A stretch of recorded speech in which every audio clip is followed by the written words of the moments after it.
Eshima, votre magazine qui bat au rythme de l'actualité. Retrouvez la nouvelle édition.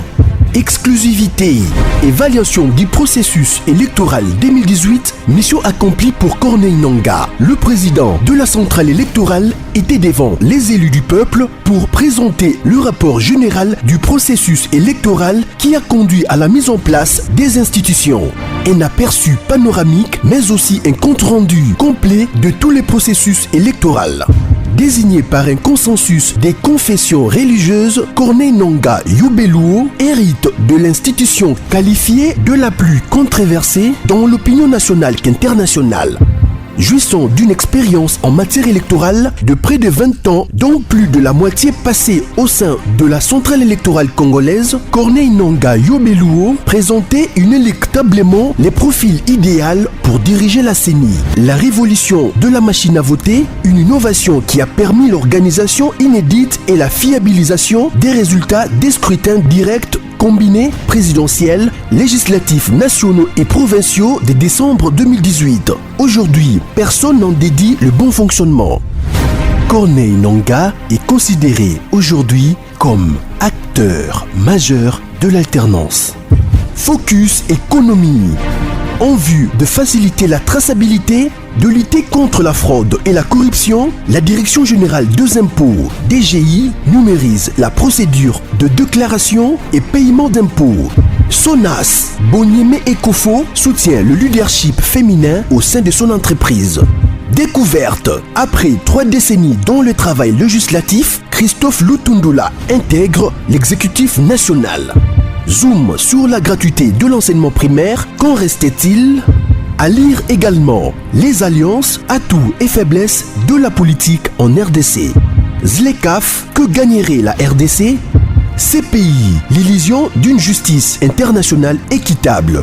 Culture, Mwanankazi, un statut familial particulier. Retrouvez l'intégralité du magazine Eshima dans les kiosques. Eshima Magazine, un nouveau standard d'information.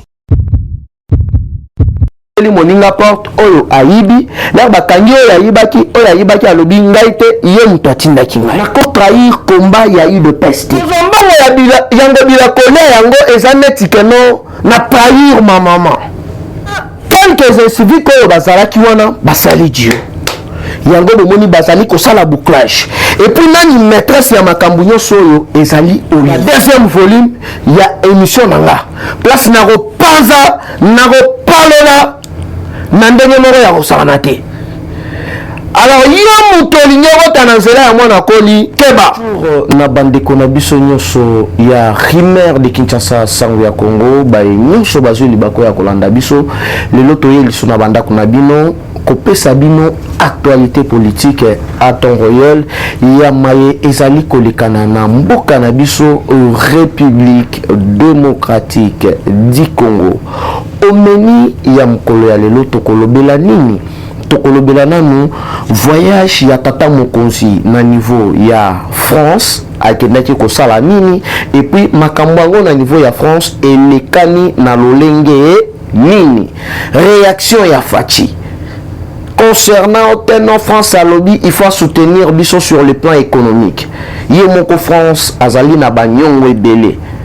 Mbongo nini akopesa biso et puis réaction ya Fachi oyo pena eningisi mokili mobimba ezali nini parce que tata mokonzi aboyi makambo wana oteno bapesa biso nyongo ya ko soutenir économie na biso alingi yango te mais au contraire ayebisi bango soki balingi ba soutenir makambo ya COVID-19 oyo FMI tapesi moi contribution na bango pona ko soutenir Oyotobengi lutte contre COVID-19. Deuxième point, Tokolobela sur réponse. Il y a recadrage. Il y a son excellence Félix Antoine Tshisekedi Tshilombo. Le Lengenini à répondre Paul Kagame après Lukuta Naye. Oyo ali kokosa. Yango wana toali kosenga na diaspora mobimba congolaise na niveau ya États-Unis d'Amérique. Bobenga kabiso, bomotiva kabiso, tozali kosenga bino pe bosala marche mobiliser représentant nyonso ya UDPS, je le dis bien, na ba ville nyonso, na ba état nyonso ya États-Unis d'Amérique, se mobiliser pe comme un seul homme pour répondre na Banyarwanda oyo basali soi-disant marche parce que ezali jeune na bango ceux qui otali intégralité mobimba ya interview ya Paul Kagame boali kosentir ndenge nini Paul Kagame ali kobuka lukuta ali koloba ezali na barapport mosusu oyo e contredire rapport ya Mamping oyo ezali faux et archi faux rapport nini oyo e contredira rapport ya Mamping wana de un. Deuxièmement, Paul Kagame ali ko s'attaquer na nani ali ko s'attaquer na prix Nobel de la paix na biso oyo Dr Mukwege Oteno basali bongo po bazwa prix Nobel faux et archi faux même tu gamin même le vrai Banyarwanda oyo ba raisonnaka vraiment neti batu bali ko condamner Paul Kagame bazali ko condamner Hippolyte Kanambe na massacre oyo bango basala na République démocratique du Congo. Alors tokotali sabino réponse moko musclée, il y a son excellence Félix Antoine Tshisekedi Chilombo parce que Rwanda ali koyebate ni nango ekomi kolekana na niveau ya armée na biso. Donc azoyeba lisusu ta ko bandela wapi. Rencontre na bango mibale. Tata Mokonzi Fachi Beto na Miyoto Kagame basololaki nini Nerye aye mutu ye moko kono likambunda koluka yo to yo mutoko ya koluka nga keno na soutenir yo. Mais heureusement que non Fachi a saleli sagesse aebisi merci pour la soi-disant solidarité mais mukolo oyo tokozala na posa ya armée rwandaise tokobenga bino pour boya ko soutenir biso sikoyo na histoire ya Rwanda bitumba nini yo obunda o gagnant na Afrique alors que biso RDC toali na CV mobimba vraiment lelo nakopesa pe sujet oyo nakolobela na prochain numéro nanga. J'espère que ebele bali komituna me olobaka kaka bongo pour la nini oyaka kozonga lisusu te aussi ça sujet. Là vraiment je vous rassure nakolobela yango surtout na première partie il y a prochain numéro parce que émission on ali kosala ezali na dévolé. Yo seconde il faut sala effort déjà mukolo oyo tobengi ya jeudi ko ratete déjà à partir il y a 20h 21h heure de Kinshasa place nini sikoyo na ko bilisa concernant makambo etali ya immunité parlementaire ya matata mponyo nini yango yali kolekana à l'époque nani azalaka ministre ya économie yango nali kopesa na ba chef nyonso ya ba institution na confiance oyo facha pesibino na confiance oyo ezali par biso ba peuple congolais. Vous êtes devant l'histoire. Vous allez ba héros. Vous passez à côté de. Parce que tout le monde dit mbilinga elinga le kanana kati ya Sénat. Mais biso to ali ba gardien du temple. Le temps il y en a qui ndena sala ba investigation nanga na kozonga lisusu vers bino pona kopesa bino rapport et puis na ba point nyonso ya maye déjà ezali kolekana parce que tout le monde a déjà Karega akei kokutana na président ya Sénat yango to ali kosenga na papa Bahati Lukwebo ner tata mokoza pe sur confiance biso peuple congolais tozali ko pesa yo confiance luka o garder cap wana luka o garder confiance wana na place au passé à côté parce que je sais que na kati ya université oyo na benga Kabukangalonzo plusieurs noms yali na kati plusieurs grandes personnalités bali na kati sikoyo bali kotala ndenge nini makambo ekobaluka ndenge nini ekochanger parce que na minute oyo bato bali déjà komanipuler il y a même des anciens ministres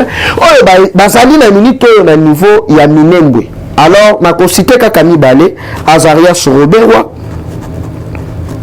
na Nyarungabu oyo ya environnement na niveau ya minembwe bakei kosala nini bakei kuna concernant bamanipuler banyarwanda oyo bali kuna leur justice akoatake bango bakoma oteno banyarwanda oyo banibengaka soki kombo nini soki banyarenge soki banini wana bazali kokondane poursuite judiciaire ya Nyarungabu ya Azarias Roberwa.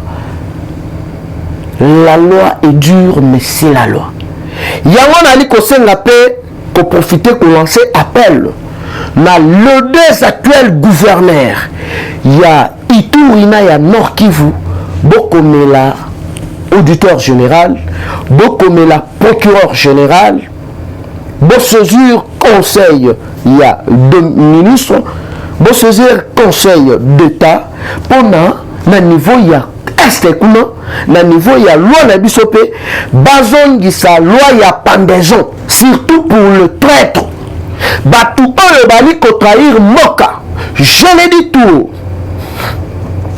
leur ozali traître wali commettre pendaison parce que jamais yo jeune oko collaborer na ba ADF jamais yo officier congolais oyo ali na makila ya Congo okamata tenue militaire okende côté que là-bas ADF c'est vraiment inacceptable pour que tolérer en monter parce que condamner les voleurs à 20 ans de prison à 30 ans de prison moko ferme muyibi wana yebi ke na purgé moi 5 ans moi 6 ans bakobimisanga mais mbongo ke ibongo bolafa on veut un peu voir clair ko condamner batu wana c'est bien bon mais ekozala encore kitoko makasi l'air mutu ayibi ya détourner mbongo ya l'état ayebi pena ke non bakopendre ye loi ya pendaison ko frapper pour tous les voleurs bokomona lolenge nini bato bakozonga na nzela ata pendant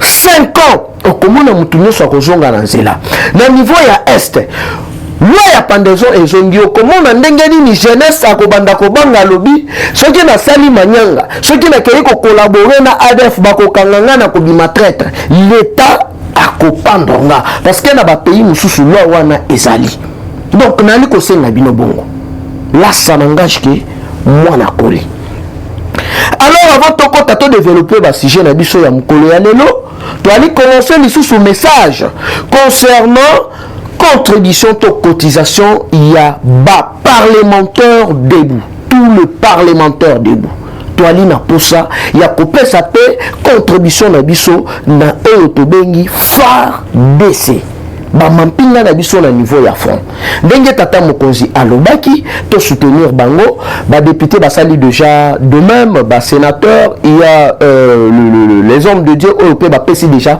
contribution na bango il y a Moïse Bié il y a pasteur Mukuna pona kotanga ke ba oyo wana les alliés pe na ba pasteur mosusu déjà bazali prêt ya kopesa contribution na bango yango to ali kosenga bino nyonso oyo baga o mwana koli na este bozali kolobate otindaka ba vidéo ya este iluto mena ya ko contribuer au contacter président Gilles au contacter mwana koli au pesi contribution na yo to ali ko sala rapport ba liste nyonso ezali pona kotanga ba kombo ya bato oyo bali ko pesa mais depuis to lansaki opération to ali ko mona mingi keno ba maman de bali ko pesa alors toujours c'est la paix ba papa il faut bouger et ko sala moi bien nyonso oyo ko bima par ya ba parlementaire debout to pesi kuna et ko sala bien makasi parce que nali komi tuna le de la paix de Chima to bazali wapi les soi-disant résistants ngonga yango parce que oyo ezali likambo ya congolais nyonso bino baswa disa ba congolais contribution na bino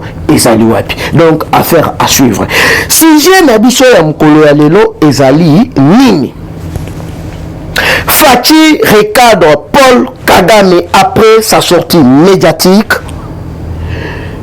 Le chef du camp Kokolo interdit à Olive Lembe Kabila défouler ses pieds au camp militaire camp Kokolo. Ndenge aliwana yali ya koinda. Bandiko na nga boyebi bakangaki ba civique na niveau ya camp. To bandaki kobelela yango maintes fois. Na nyonso bandaki kolikana na camp Kokolo. Civil na kati ya camp, locataire, soda aliko tonga ndaku na kati ya camp, aliko changon na location, civil aliko futa mbongo. Ezala wapi? Yango wana omoni ke l'air baye kofuye na kati ya camp. Ba remarqué bakangi 200 civiques na quelques ba civils oyo bazali na baninduki. Dernier passage, il y a Olive et on a bien la Isabelle. Na Anakatupora, l'herbe qui est au niveau ya camp. Et Zalina ba milice na bango ba la kiwana. Oh babande qui ko recruter pour na kotinda na niveau ya est. Babanda ko servir bango neti ba ADF. Alors que l'armée, les militaires sont à politique. Bango makambu ya politique etali bangote. Mais plus grave ezali que leur bazali ko sala bouclage na kati ya camp, il y a même des officiers militaires oyo bazali ba militaires. Na quelques ba militaires bali na ba carte de lecteur. Donc ça veut dire que ba militaire wana ba vota. Est-ce que militaire azali na droit ya ko voter? La réponse est non. Parce que l'on a biso yali ko permettre un militaire à voter, mais boni un militaire azali na carte de lecteur. Nyonso wana ezala qui influence. Il y a Olive, il y a pesa qui ordre, il y a ba militaire, bazwa ba carte et puis ba voter Emmanuel Chadari à l'époque. Yango wana selon plusieurs investigations. L'artoye kolandela Tobeleli awa sikoyo na minito yo chef ya camp Kokolo a interdire Jezabel anyata makolo na ekunate. Yango na tokosenga na chef d'état-major général lingonga yangoyo ya keno kobandana na chef ya camp militaire Kokolo kolongola ye kozongisa mutu nsusu ko changer administration mobimba ko identifier tous les militaires na bana na bango oyo bazali na kati ya camp koyeba bazali boni sorti na entrée toyeba yango parce que tant oyo tozali eza ta ya kozala na distraction te banguna wana ba comprendre que biftek na bango oyo babandaki kolia na kati ya RDC biftek na bango totimbeli yango mwana Kongo ye moko azongeli tonga nae alors bapaya bazali na mbilinga na ndenge moko ya kosakana te. Donc wana ezali vraiment na mukuse ya eyo tokolobela mukolo ya lelo. Alors sans plus tarder toali kokota na mozindo ya émission na biso ya lelo. Tobandina nuna droit ya réponse to recadrage ya Mukwantombolo son excellence Félix Antoine Tshisekedi Tshilombo le commandant suprême. Donc mikolo biso nyonso kaka mampinga na mampinga ko soutenir pena FARDC na biso bendele koyate yo mibengaka congolais olobaka pona makambo ya guerre ya est geste nini yo sali parce que ata un franc na yo ekwede kaka ya keno bande koona ata mai ya pamba bamela mibale kutu basekisinga balobi mwana koli tozali awa na kati ya fond tolandaka bino vraiment bopesaka biso courage bo continuer bongo ekosala malamu makasi. Mukolo ya lobi Paul Kagame asengi audience parce que président oyo basengaki audience et pas le chef de l'état mokolo ya lobi bazalaki plus de 8 présidents africains parce que azali en même temps président ya Union africaine. D'ailleurs il revient au journal il y a Charlie Hebdo si je ne m'abuse pas le lopena na tongo ezalaki à la une il y a presse française il y a kotala que non c'est pour la première fois comment on a l'actuel comment on a les présidents en fonction il y a Union africaine à mon anaba camerounais. Donc diaspora camerounaise, diaspora guinéenne, diaspora ghanéenne, koyamba fachi kobetela ye maboko. Balobi président ya boyeto tikala comment on a été parce que selon magazine Forbes, balobi yango ouvertement, c'est le président le plus stratège et influent du monde. Je suis au fandika kaboye, on l'a dit la mouki. Passer liboso ya média na yo soit disant je ne sais pas moi pasteur Bab faux pasteur ya kimakutu boloko na boma akei ko se réfugier na poto obanda koloba mabe ya fachi nyonso wana po ozwa moi eloko ekota na compte na yo to na chaîne na yo YouTube toali commettre bino en garde yo soit disant pasteur Bob soki nani donc bino nyonso pena en général toali commettre bino en garde. On a buchuku soki buchuku soki buchiki soki bucheke toali commettre yo en garde yo soki mbumbo soki mbimi soki mbima toali commettre yo en garde yo soki Justine Kasavu soki nani toali commettre yo en garde kimutema na yo mabe na famille na yo mais na fachi komekate chef de l'état Kagame yo kokutana na ye Kagame ali kosenga Rwanda baya pe ko appuyer état de siège pendant 18 ans. Dekoya Kagame président na RDC. Mwana Kasina Bango James Kabarege chef d'état-major awa na RDC. Oyo bango basala na RDC ezali kaka koyiba ba minéré. Na kati ya Rwanda ezali na ba minéré oyo bango bakunda. Ba minéré ya wapi ya République démocratique du Congo. Alors que bino bozaki na eloko moko te à l'époque toyebi bino na makambo ya bilanga bosala nini koboma komasakre kovioler peuple congolais lelo nzambe akonfondre yo parce que Fachi akamataki Congo apesi yango na maboko ya nzambe lelo wali kosatake na muyembe oyo baprix Nobel ya lukuta yo na kati ya Rwanda tangelanga ndeko na bino oyo azwa déjà prix Nobel azalité ozali fils ya Lucifer un génocidaire de naissance et puis yeba que non place na yo yali na lifelo tata mokonzi ayebisi ye ndenge yali wana tia yango na mutu na yo pour l'instant peuple congolais azali na posa ya armée rwandaise te na kati ya est parce que wana ezali ko finga bandeko na bango na est ba mama oyo balaki maintes fois violé alors toko permettre yango te là c'est la réponse de Fachi et puis Fachi a étalé mensonge il y a Paul Kagame pourquoi mentir oleki na ba chaîne wana tellement ezali ya ba multinationaliste oyo déjà ba financer bango bambongo pona ko blanchir Kagame pona ko blanchir Rwanda na oyo etali massacre oyo bango basala il y a plus de 11 millions de Congolais na niveau ya est ya mboka tokotika yango inapercité yango wana toali lancer appel na ba Congolais nyonso tozala ini alors na point na ngai ya liboso pona kozala bref ezali été Fachi a étalé lukuta ya Paul Kagame na misu ya mokili mobimba oyo akosaki na ba chaîne oyo ya lekanaki mokolo ya lobi kobuka lukuta et sanguinaire qui vous ment comme si Dieu n'existe pas ezali vraiment participer mawa mais yeba que non ndenge ezali wana makila ya peuple congolais koganga. Et puis Fachi a compris, à comprendre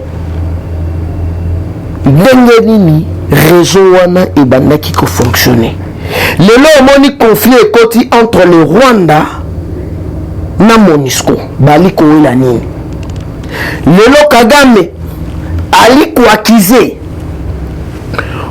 nani MONUSCO keno bango batu bazali à la base ya ba massacre.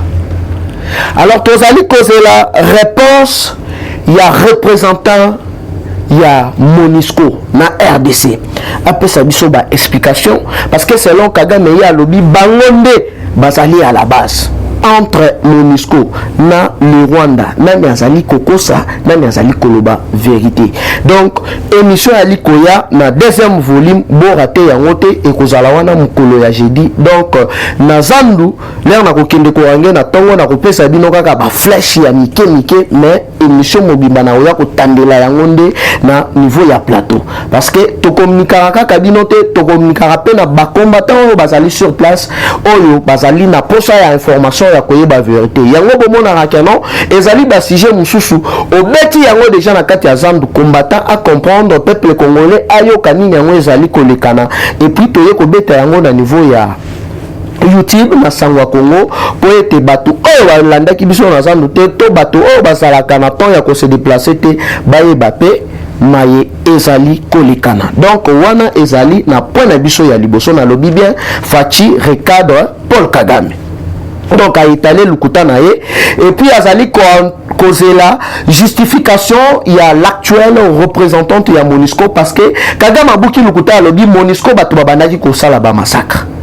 Alors toujours c'est la réponse il y a MONUSCO toyeba entre bango mibale nani akosaka nani alors que toyebi que non ezali le deux voleurs oyo bakangiye donc oyo afongoleli moninga porte oyo ayibi na bakangiye oyo ayibaki alobi ngai te ye mutu atindaki ngai.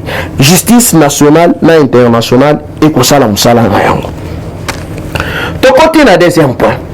Mes chers compatriotes, le communiqué ya hôtel de ville Gobila Bafulu alobi oteno nani hôtel de ville a autorisé ki deni ni wana te bakende ko sangana oyo ezali lukuta faux et archi faux.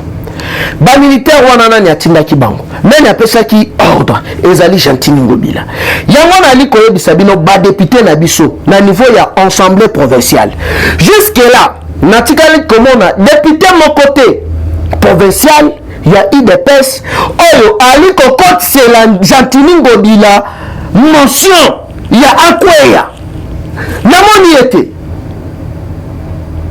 alors bino ndenge boali wana donc boliaka na Ngobila soki boliaka na Ngobila te bobimisa Ngobila na poisa bokotisa motion. Donc tokomi sikoyo ko comprendre le pourquoi biso tozangaki ba sénateur.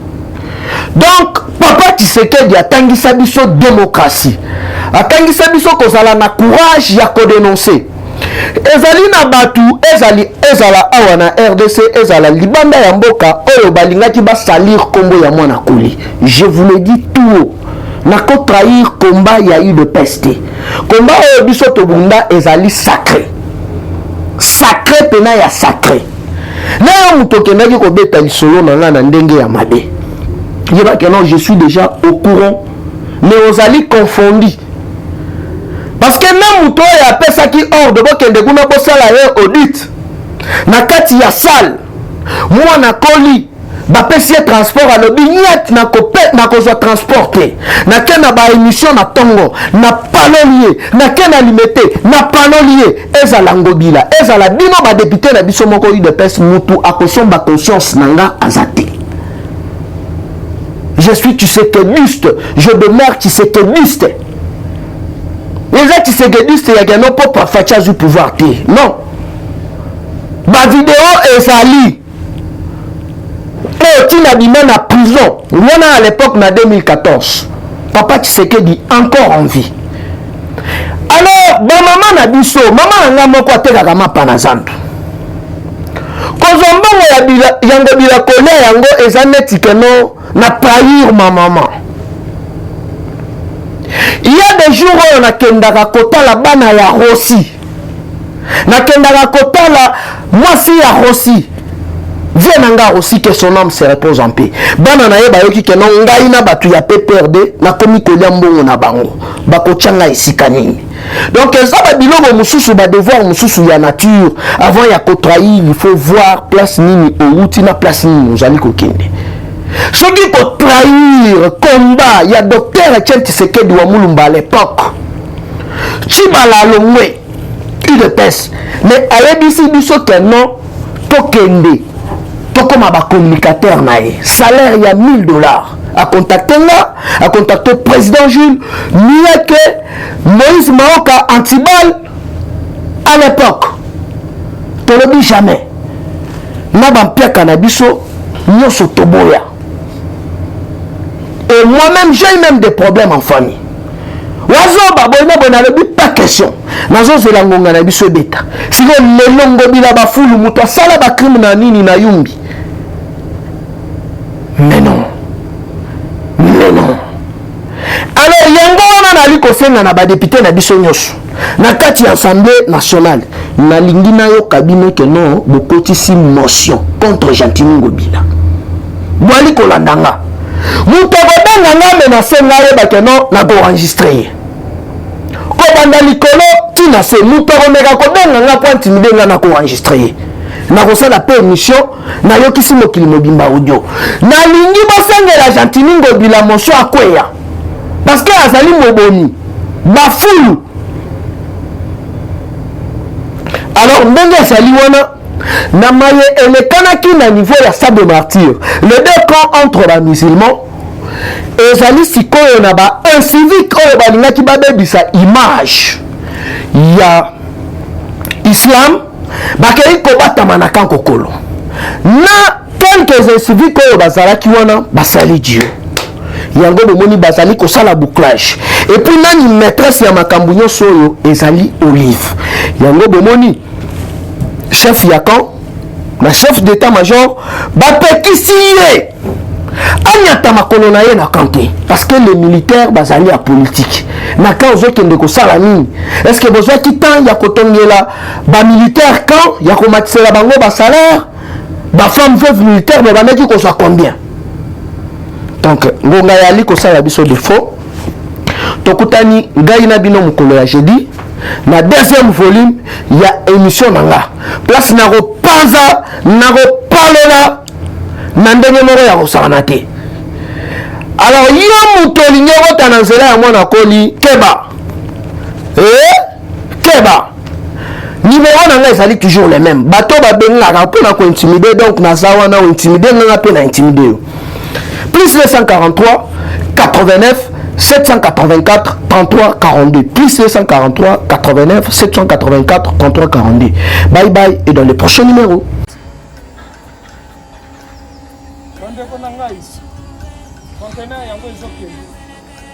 Le 26 mai, les conteneurs.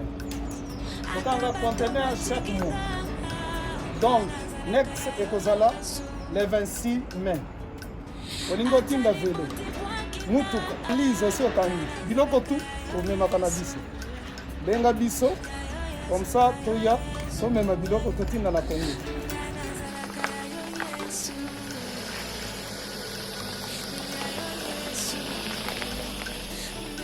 Bandeko kari yango oyo touti kozongo ezokende Kinshasa. Ozana mutuka pesa biso ezoke. Merci. Le 26 mai, mosusu ekwende. Il y a 2021 otozana ngo. Donc tosalaka chaque mois. Oza besoin na carton benga biso. Biso munene yango. Moyenne yango. Bon moyenne. Yango. Na carton na biso ya muke. Nous avons 3 dimensions. Onyo solingo tinda benga biso tozozwa ba vélo tozozwa ba valise mituka tozozwa donc eloko tout tozomema na Kinshasa. Merci beaucoup. Mutuka vélo salon biloko ndako biloko tout tozomema donc moi hésiter que bobenga biso tozawana pona